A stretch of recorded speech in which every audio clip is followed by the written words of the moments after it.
Hindi bagay sa magkakapatid yung nagyayabangan. Anong araw? Ang yabang-yabang mo. Ngayon, mas malaki na yung pera ko. Tapos display ka ng display ng mga kung ano-ano mong mga accomplishments. Huwag niyong gagawin sa kapwa niyo kapatid yun. Whether you like it or not, meron kayong bind. Ang ganda nga sa Tagalog magkapatid. Ibig sabihin, you belong to the same piraso. Pinuto lang dahil naputol yung puso. Di pinanganak siya, ipinanganak ka. Pero kayo magkapatid.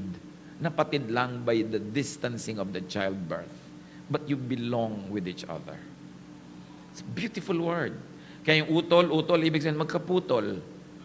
What? You belong to the same piece. Pagkaaway nyo, kapatid nyo, kahit magtigas-tigasan pa kayo dyan, ang totoo, nasasaktan din kayo. Kapatid mo yun ikaw din yun.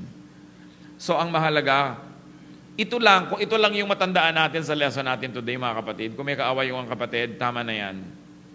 Nakipagkasundo na lang kayo.